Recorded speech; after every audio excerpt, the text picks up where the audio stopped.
Okay, assalamu alaikum everyone. Juma Mubarak. Welcome to our Friday Khatera. Inshallah, we have an exciting presentation for you today. We have Brother Relwan Onikoyi. I know I always say it wrong, Relwan. Talking about the anticipation of Dhul Hijjah and reflecting on the legacy of Ibrahim alayhi salam. And Safiya Carter will discuss supporting our children and our teenagers while building our child-parent relationship and encouraging their grit. Inshallah, we'll get started on time today. We have a lot of topics to go over, so looking forward to starting. Relwan, I'll turn it over to you, inshallah. All right.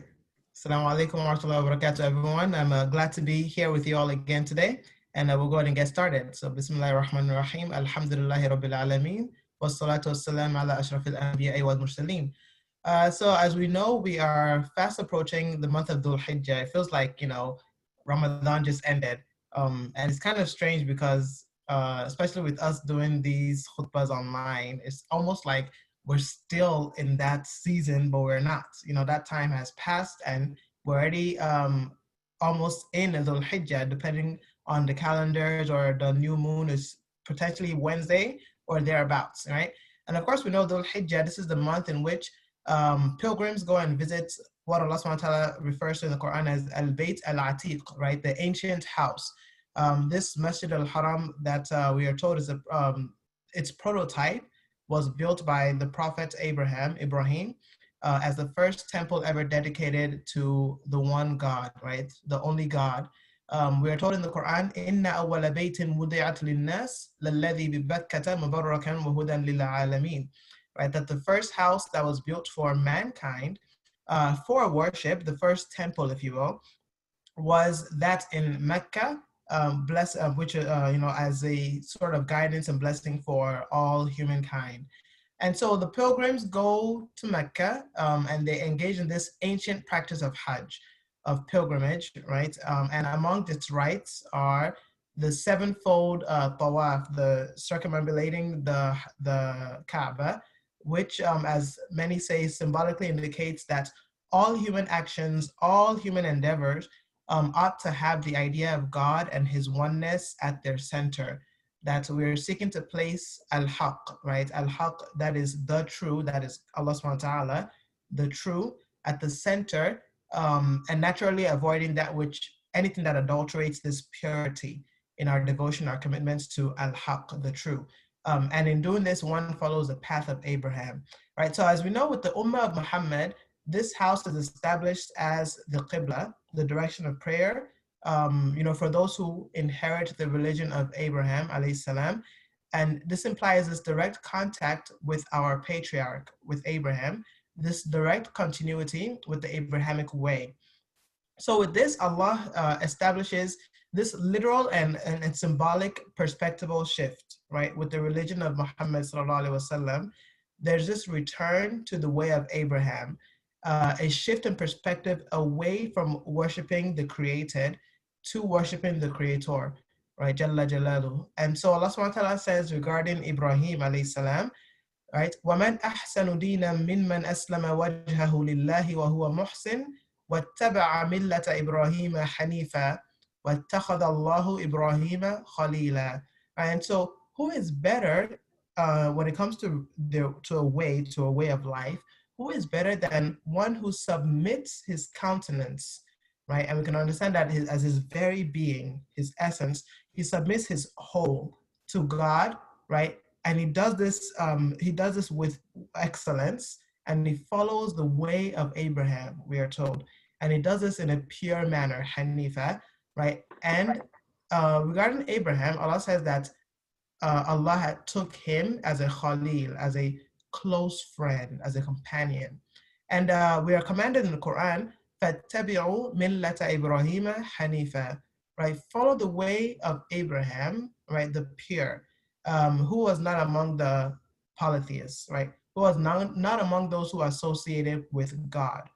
So again and again, we are reminded that this, our religion of Islam, of submission, is at its core the same as that of Abraham, the Khalil of God, right? The close friend of God. So, it behooves us to consider, what is this Abrahamic program? What is this Abrahamic methodology depicted in the Quran? What is so peculiar about Abraham, that we are called to model our Islam, our submission on his? And so I want us to consider a few famous episodes in the Quran about Abraham's life. We're all familiar with these incidents, but it's always good to consider and reconsider and reflect on what they have to teach us, right? What do they have to inform us about how we arrive at truth, how we arrive at submission to Allah subhanahu wa ta'ala. And so among these famous incidents is the incident with the stars, where we are told that Abraham, at some point in his journey, as we know, he lived among people who worshipped idols, right? And so in one episode, we find Ibrahim exemplifying this progression from spiritual ignorance to spiritual insight. And he does this, or at least he depicts this, through this explicit process of reasoning. And he depicts what this might look like, what it might look like to struggle with the self, right? To really fight with the self, to wrestle with the mind in order to find truth. And so we are told that one day, he's looking at the stars, he's looking at the clouds, right, at the heavens. And we are told that one day, when the night overshadowed him with its darkness, he beheld a star. So he sees the star and he exclaimed that, "This is my Lord, Hada Rabbi." Right? But when the star went down, when the star descended, he says, "La uhib al-afilin." Right? La uhibbu al-afilin. I don't I don't like that which falls. I don't like those things that fall, right? And so then he sees the moon. When he beheld the moon rising, he said again, "Well, this is my Lord." And when the moon went down, he says, لَإِن لَمْ يَهْدِنِي رَبِّي لَأَكُونَنَّ مِنَ الْقَوْمِ الضَّالِّينَ. When he sees the moon go down again, now remember, he's already established as a premise that those things that go away, things that are ephemeral, things that are transient, they have no permanence, right? So symbolically, those things that fall, that go down, I don't like that. I can't depend on that, right? How can I rely on something that goes away, that has no permanence? And then he sees the moon do this, and so he says, okay, if my Lord doesn't guide me, right, this my Lord that I'm seeking, if my Lord himself doesn't guide me, then I'll be among the people that are lost. And then he sees the sun rising. He says, okay, hada Rabbi hada akbar, right? This is my Lord, because this is bigger. And when it too went down, when the sun went down, he says, "Oh, my people, behold," he says that, "I'm not going to ascribe anything else to God, right, as you do." And he says, "I'm free from that which you ascribe to God." And he says, "I turn my face wholly and entirely to the one who created all of these things, to the one who created the heavens and the earth," right? Instead of me relying on these things that are only part and parcel of the heavens and the earth, I'm going to go instead and direct myself instead to that which created those things, right? Of course, his people are arguing with him. We can kind of infer, but he is firm, knowing full well that it's absurd to fear that which they fear, right? And we are told, of course, this is an illusion to the process by which one can struggle with the self, and one goes through this process of gradually grasping the truth, right? Through this intuitive progress from devoting oneself to these celestial bodies, the stars, the moon, and the sun, right? And again, we want to put that put in place of that anything else, right? Anything else other than God, because all of those things, remember, they are like the stars and the moon and the sun. How so? In that they pass. They all pass, right? Kullu man alayha fan, we are told in the Quran.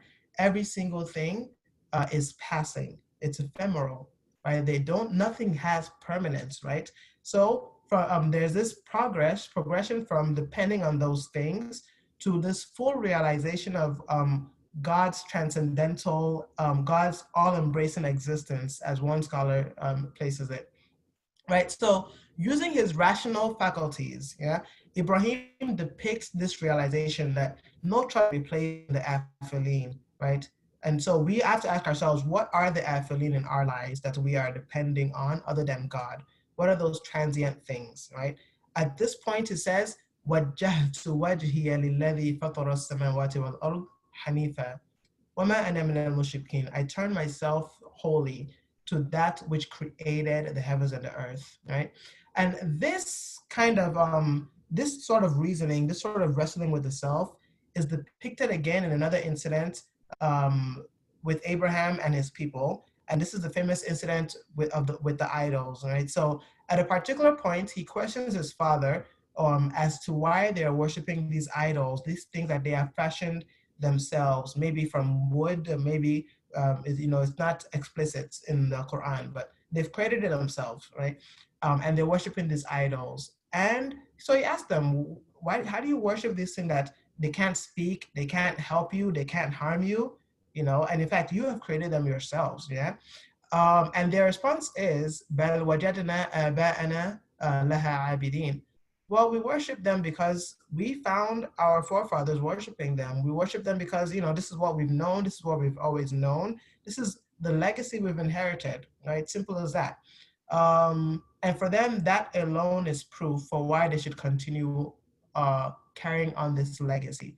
They don't investigate they don't investigate whether this legacy itself stands on truth, right? So that truth itself is no longer the objective for them, right? Merely carrying on a legacy, tradition, because stands in the place of seeking truth as purely as the objective, right? So at this point, Ibrahim alayhi salam devises a plan to make them reconsider whether this makes sense. And as we know, one day he breaks all of the idols except the biggest of them, right? And they come to him and they ask him, did you break these idols? And then he says, بَلْ فَعَلَهُ كَبِيرُهُمْ هَذَا فَاسْأَلُوهُمْ إِنْ كَانُوا يَنْطِقُونَ. He says to them, making them think a little bit. He says, no, you know what? This big one, the one that he left intact, this is the one that actually did it. So why don't you ask this big one if it can speak, and he's trying to make him think that, okay, hold up, this doesn't really make sense because this idol can't talk. This idol can't even protect himself. These idols can't even protect themselves from, being destroyed, right? And so he tells them this quote unquote lie, but it's not a lie in and of itself. The point, of course, is like he's basically trying to get them to say, yeah, this is absurd. You're right. No, it's the point. Yeah, you're right. This is absurd. And the interesting thing is that they almost do, right? So Allah subhanahu wa ta'ala says, فَرَجَعُوا فَقَالُوا إِنَّكُمْ أَنْتُمُ الظَّالِمُونَ. They go back to themselves, right? They go among themselves and they said, you know what? You guys are doing wrong. Like, they recognize that this is kind of wrong what we're doing to Abraham, because maybe this doesn't make sense, right? But then Allah subhanahu wa ta'ala says, ثُمَّ نُكِسُوا عَلَى رُؤُوسِهِمْ. Then they were turned upside down their heads. As one scholar phrases it, they experience a mental somersault, right? They almost recognized the truth, but their commitment to falsehood blinded them, right?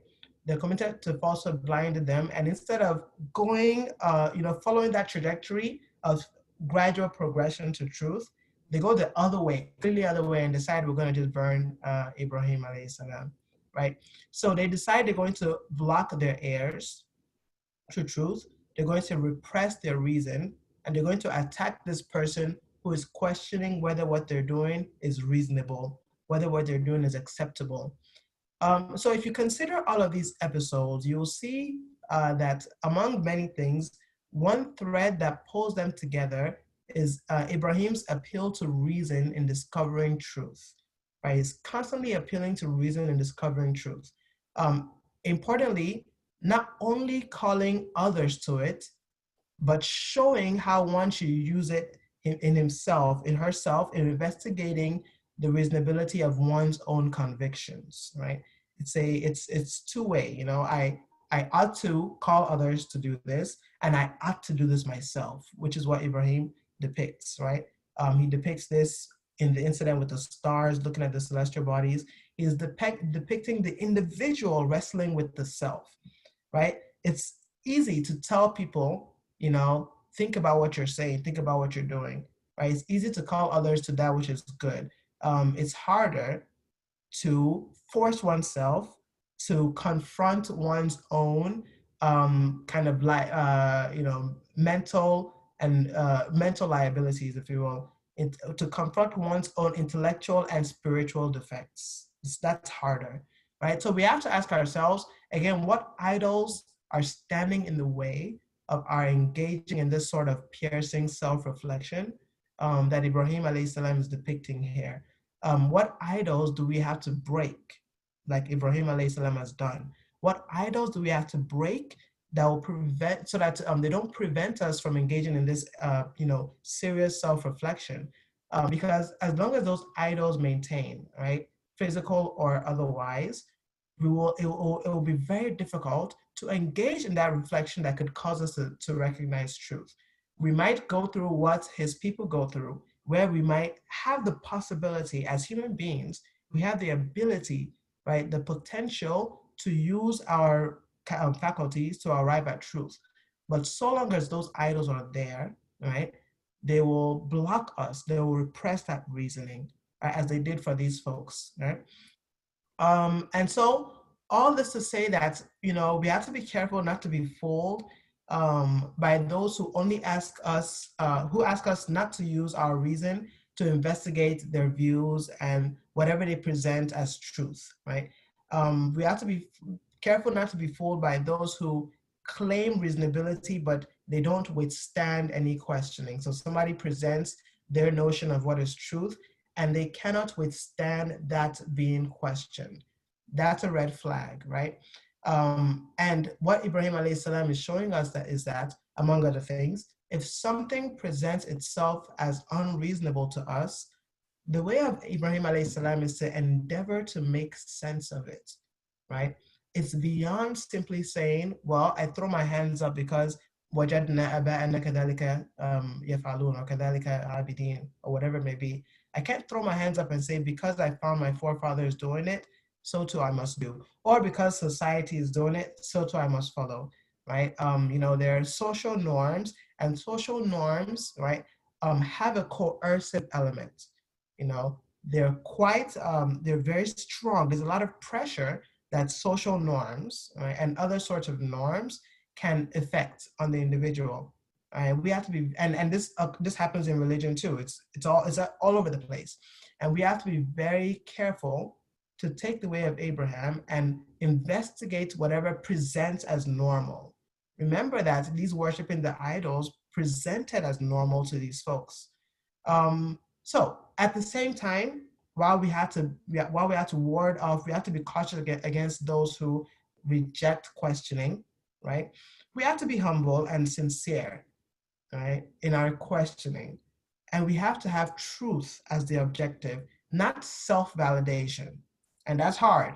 It is extremely hard to try to differentiate between the two. When am I really just trying to validate something I want to do? To validate some preconceived notion that is not even, I don't even recognize it as a preconceived notion. It simply presents itself as self-evident. Many self-evident truths are actually not really self-evident once you investigate them. So, when am I really placing truth as the objective versus when am I just trying to validate myself, right? So this self-reflexivity requires constantly guarding against personal biases. This is not easy, right? As much as we have to caution against unreasonable religion, and this is central. If you know me, you know this is central to me, right?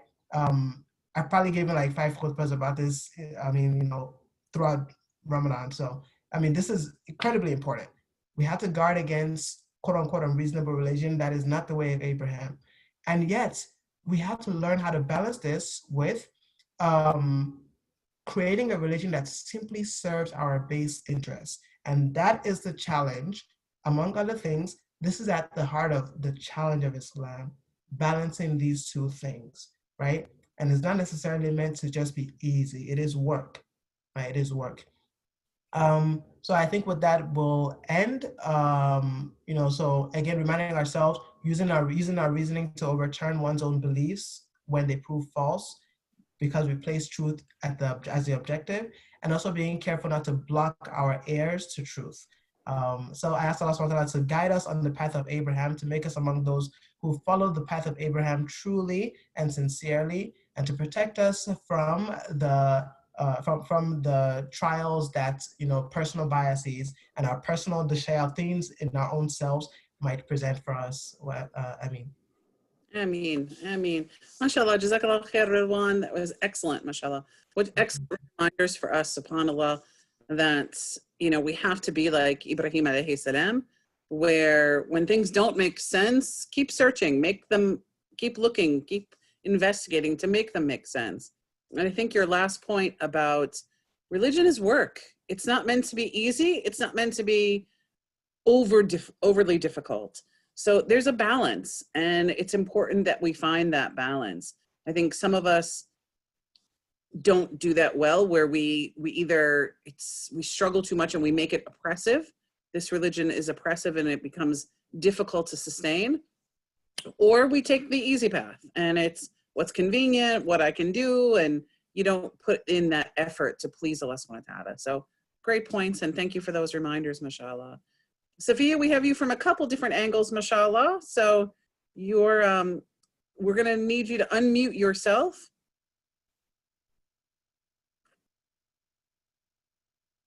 I'm having technical difficulty on my laptop, so please forgive the two views. No problem, inshallah. So we'll turn things over to you, and looking forward to your discussion today. Jazakallah.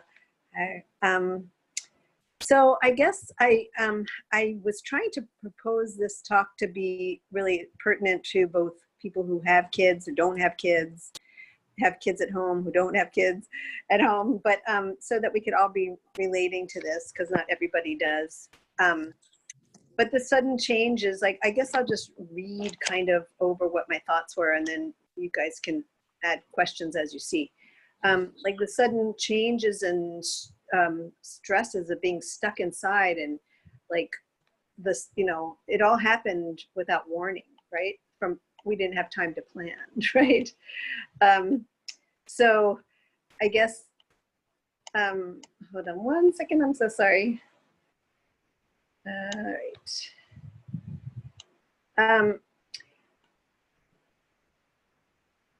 Let's see. So half of my talk that I had ready for you is not there anymore. So I guess it went away with whatever the Zoom problem I was having.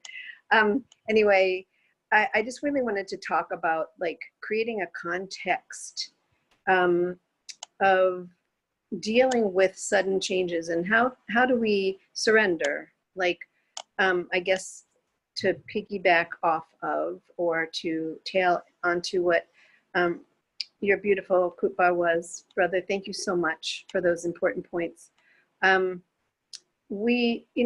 It's hard to surrender especially when our mind doesn't like something, or we're not really happy about the way things are going. Like you come outside and find a flat tire. It's not like what you planned. It's not how you chose, How do we deal with those things? And our kids are dealing with that, so much, right? One day they just woke up and found out, hey, you're not going to school anymore, and you can't play with your friends, and you can't go outside, and you have to wear a mask, It wasn't like an easy, let's prepare for this kind of thing. And I'm sure a lot of us, with or without kids, are dealing with that issue right now, is how to choose what is given to us. How do you keep from falling victim to like complaining about what our challenges are, knowing full well that Allah will never put more on us than we can bear. We understand that intellectually, but it sure doesn't feel like that in the moment, right? So I guess if we're really conscious about the context that we have, like think of it as the bowl, right?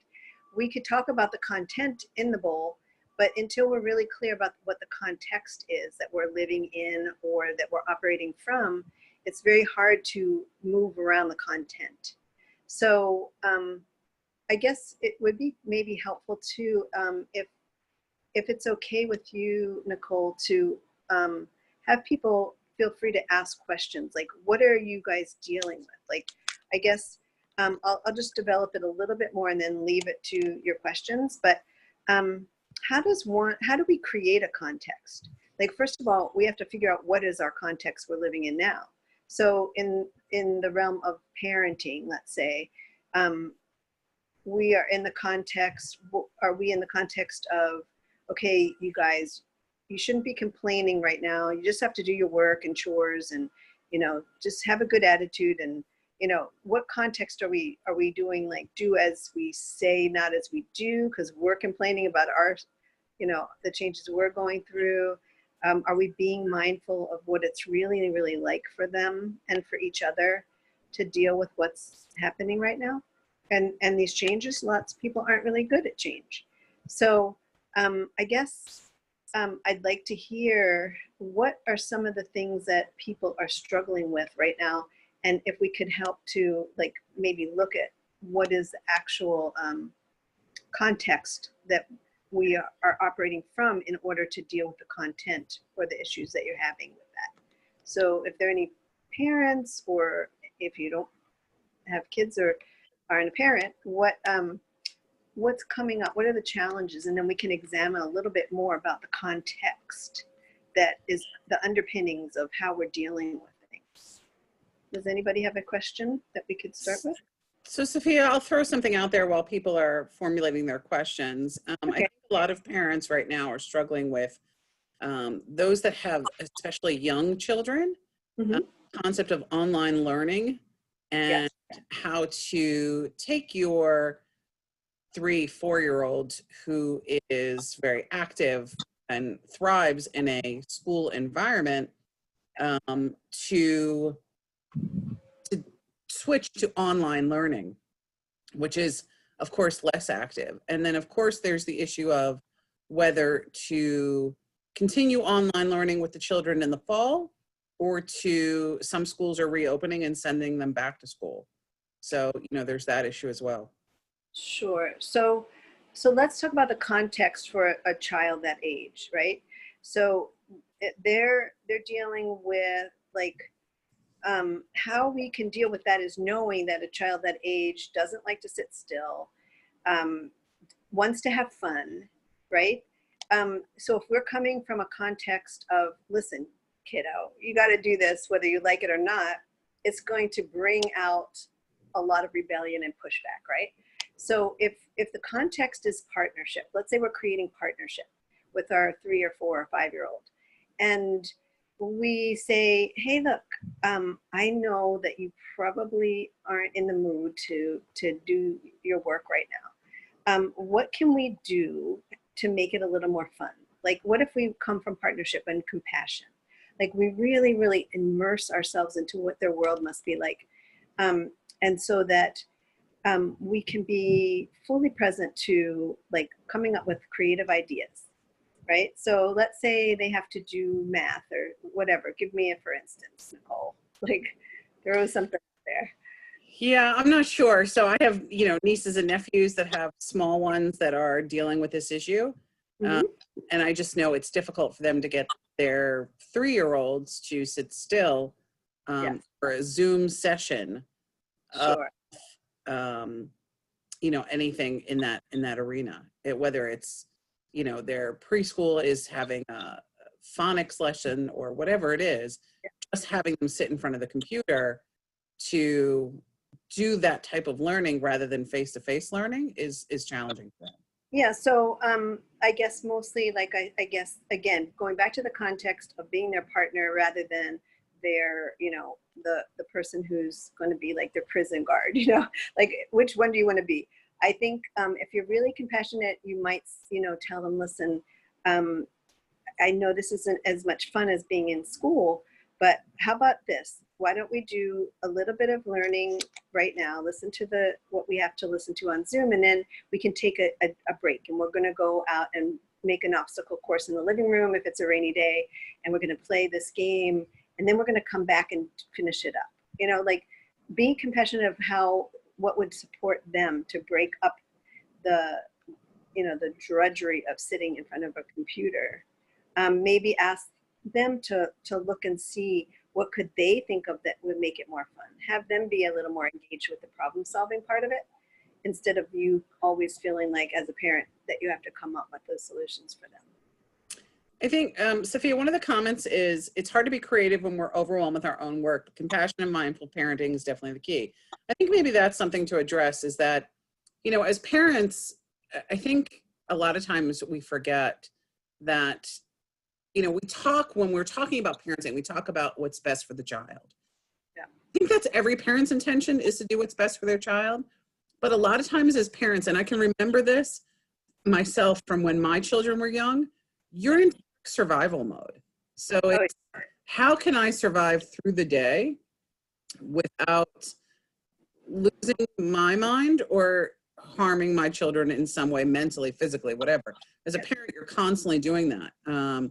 So I think the idea of, from the parent's perspective, not just from the child's perspective, I think that's something important to address as well, because I think we have to take stock of ourselves. Yeah. You know what? It's okay. It's okay if maybe they don't do the Zoom class today. It's, you know, the concept of failure is so ingrained in parenting that I think we have to take that stigma away as well. Well, that's part of the context too. If looking good in quotes is part of our context, that's gonna to inform us of how we're gonna be with our kids. If we're gonna try to be like the perfect parent in quote and look good to others, then we're not going to be able to do both things. Like, so I think also, like you said, having it be developmentally appropriate. Like if you know that you're going to have a little stress, like as the parent, you have to nurture yourself too. Like you have to take good care of yourself. Try to get your work done maybe while they're sleeping or at other times, so that when it's time to be on Zoom, you're 100% available. You're not feeling stressed and torn but being in two places at once, and that you can really support them and notice if they start to get really antsy and stop for a little bit, kind of, you know, be in control, take care of yourself. Like one of the things that I said that I would talk and share about is how to keep our levels of stress lower. And one thing about stress and nutrition is that we lose our B complex and C, vitamin C. It's water soluble in our bodies and we don't maintain it throughout the day. So you sort of have to keep replenishing that to handle the stress that's coming at us, especially with young children or teenagers, which are like young children in lots of ways. So like, I don't know if you can see this, but oh, it's backward, but I try to take vitamin C powder in my water, or you can give to your children too, and for yourself, a natural organic vitamin C to keep replenishing your vitamin C, as it keeps really will aid in stress. And also B complex, this is the back. Okay, I don't know if you guys know about nutritional yeast, not brewer's yeast. Brewer's yeast tastes horrible. Nutritional yeast has more like of a cheesy flavor, but it's packed with B complex. And if you sprinkle it on popcorn or on your food, it has a very like cheese-like flavor. But it's a very quick way to replenish your B complex, or just take, you know, with each meal a B complex if you don't like the taste. But it does help you stay calmer if you're taking good care of yourself and you're hydrated and you're able to set yourself up to deal with the stress. But the context, again, like what is the context? If we're being the context, do as I say, not as I do, let's say, in our parenting, and we're getting angry and we're being frustrated, then we're not really creating a good example of how to deal with stress, first of all, with our kids. But even the example of our Prophet, sallallahu alaihi wasallam, how he was with children and people, he did not raise his voice, he didn't argue, he was very forgiving and compassionate, He always had a smile. He made things fun. You know, there was a lot of joy, right? If that's the context, then it's more likely you will not have a lot of arguing and pushback from the other side. But also too, think about like simple things, like if from a preschooler or a teenager, like I said, they're sort of the same in some ways, but because they're both striving to become independent from the parent, right? That's their developmental job. And if you, let's say you want them to pick up, they're eating an orange and they have orange peels all over the floor. Instead of saying, pick up the orange peels, like a demand, why not take an extra second to think of a creative way to be more fun and just say, hey, let's see if you can pick up those orange peels with your toes and put them in the trash. You know, like it's not like one is better than the other, but one produces a result that may be more consistent with achieving that peaceful kind of home life with your children and with other people, you know, and to be mindful of all of our well-being. Like they always say, put the mask on yourself when you're on the plane first before you take care of your kids. Like really be mindful of taking care of your well-being, looking into to see what your context in your own mind is of parenting or of relating. Because a lot of things come through the filter of our past, and Shaitan has an entryway to whisper, and we have to be mindful of what is that entryway. Like if the entryway is in the guise of, you know, like think about, you know, if the whisper can enter in our mind, it always comes through our own thought, then we have to be mindful of what our thoughts are, right? And that falls into the category of being mindful of the context we live from. If we're striving to have a context to follow the example of Quran and, you know, the example of the Prophet Sallallahu Alaihi Wasallam, then that really helps us to ground ourselves and be more centered, right? Allah doesn't like to hear us yell and use our voice, and we're supposed to greet each other with a greeting of peace. Like we say, Assalamu alaikum, sometimes in a mean way. Like, wait, are we wishing peace on each other? Or wait, is this just a rote thing that we say? Or are we actually really being mindful of what that actually means to say? We're supposed to greet each other and return the greeting equally or better, right? That's great, Safiya. That's great. I mean, those are great examples. And then just to wrap up on Miriam's question, Miriam, one of the things I could suggest, as well as being hyper organized, if you can, pre-planning meals takes time away from you, so that you have more time to give to yourself and to the kids. And you know, we don't always have to be so creative. You know, if you're not making Jello shaped numbers, but you know, the other moms are, that's okay. You know, it'll be okay. But finding ways to save yourself a few minutes in each day can help reduce some of your stress during the day. Safiya's sister Samina asked, how can we help the older children, 18 and up, to understand to protect themselves and not behave as before, just get up and go? How do we ingrain in them to use masks, hand sanitizer, and not socialize so much in person? Well, let's go back to the context thing. That seems to be our theme. So how do you create a context of partnership with young adults? I think that in having them invest rather than you telling is always a good idea, right? So if you ask them, even like a child who's in elementary school and they don't want to do their work, you can always say like, okay, there's a natural consequence of not doing your work. I don't mind if you're choosing to repeat 5th grade. You have to finish this work to be able to go to the next grade. So what would you like to do? Do you want to get to the next grade or not? Like, not like a threat, like, do you want to do it? But more like, honestly, what is your choice here? Like, I think maybe sometimes young adults, the part of our brain's not fully developed, as we know, at that age. So their thinking process isn't always the best in long-term thinking. So you might want to just say, look, I have a request that we sit down together and just watch what it really looks like for young adults to get COVID, you know, like, and also for you not to be responsible and maybe give the virus to somebody that's older and more susceptible.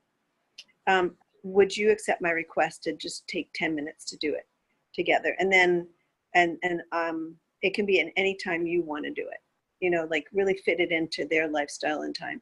Because until they see it for themselves, nothing you say will help. I think it has to be their choice to be a little bit afraid of getting it or of exposing someone else to it. And at the end of the day, it's between themselves and their relationship with Allah. Personally, we can't make young adults do anything, but we can invite them in a context of partnership to be more open to listening to our wisdom, in quotes, you know, from the old people. I think and those are great points. The biggest thing is, you know, we can't make our young adults do anything. And I think acknowledging and owning that is huge, because, you know, you switch when your children become young adults. Sure. You switch from that sense of parenting and being in complete control of your kids' lives. In a sense, you know, obviously Allah subhanahu wa ta'ala is in control of all of it, but to guiding and to just being there when you're needed. And that's really difficult as a parent. It is. The things that I'm trying to implement in my own life with my own young adult children is to switch the focus from them to me. They are going to behave in a way that they're going to behave, whether I agree with it or not. So in regards to Corona, if they are doing things that I feel is unsafe, I worry about protecting myself. I tell them, I explain to them the consequences. I've, you know, they've seen the news, we've given them all the tools, but if they still insist on doing things that are what I consider unsafe, I'm going to do what I need to do to protect myself. And that's a natural consequence. Yeah, exactly. So we're dealing with natural consequences at all ages, but especially as young adults. Then they have to decide if they want a place to live, if they live with you, if they want to be around, you know, it really is like what you're saying. It becomes a natural consequence versus a controlling, making it happen for them. They have to decide, and we want to give them the best information and support. And that's why, like, you know, even with young adults, having them feel that they're being supported by you rather than controlled, in the context of that relationship, it's like letting them find out on their own and knowing that we might have to see them make some pretty bad mistakes, you know, and we all have to go through those things. And we know that Allah is watching and will never put more on them than they can bear. And that's the comfort that we have as parents. And also we have to let go and trust. Absolutely. And Yeah, that's what, you know, well, Relwan, you shared so beautifully. It's a surrendering. It's a surrendering, knowing Allah is watching everything and already destined everything. And if you let go, then Allah will show us things that we didn't think of as thinking that we're in control, in quotes, you know? absolutely. Absolutely. Just that's the biggest thing. Remembering that Allah subhanahu wa ta'ala is in control of everything, that when we give the stress and the challenges over to Allah subhanahu wa ta'ala, things become so much clearer to us because we realize we're not in charge. Exactly. I think as parents, you know, the most difficult job is being a parent. When people say, you know, oh, you're just a stay-at-home parent, that stay-at-home parent has the most difficult job on the planet. I don't care if you're you know, I was both. I was a stay-at-home parent and a working parent. Being the stay-at-home parent was infinitely more difficult because it was all day, every day with no break from parenting, no time to go out and do anything else. The biggest thing as now an older parent of young adult children who are starting their own lives that hindsight has taught me is forgive yourself as a parent. Yes. And them. Forgive them as well. Forgive them, forgive yourself, realize that you're not going to do it all right. You're going to try your best every single day because every parent always has their children's best intentions at heart, but you are not going to succeed every day. That's true. Get up the next day, ask forgiveness from yourself, from Allah subhanahu wa ta'ala, from your children for your children. Inshallah, your heart becomes calmer with each day. Yes. And sometimes by us being hyper worried for them, it actually takes off the worry off their back. Like letting them feel a little bit of the worry more, and you're not always warning. Like you'd be surprised, it's sometimes counterintuitive that the less you do that and the more they own what could possibly go wrong, the more they're a little bit more scared of what might possibly go wrong. Sometimes it gives them a false sense of security to have us worry for them. Absolutely, absolutely. Well, if there's no more questions, Safiya, is there anything else you wanted to discuss today? No, that's it. And of course, anytime anybody wants support with nutrition or health or parenting or anything that I could offer, I'm always available, inshallah. Just feel free to contact me offline or, through the website. Whatever I can do, I'm available. Thank you, Sister Safiya. Wallahi, jazakallah khair for your time and your efforts, inshallah. We have just a few announcements today that I will read. Please continue to visit our website at mainlinemuslimsociety.org, where you can contribute to the ongoing projects that we have through the Amana Foundation from our donations page. We also have a recording of all of our Khatera sessions on the website. So if you want to revisit something, if you have friends that you wanted to share it with, they are listed on our website. We are seeking input from the community on how this community is going to move forward. So please email us at info@mainlinemuslims.com and give us your thoughts and feelings. How do you like the Khateras? Are they going well? Are there topics that you want us to discuss? What sort of activities would you like to see from the community? So we are soliciting opinions. Please feel free to share those with us.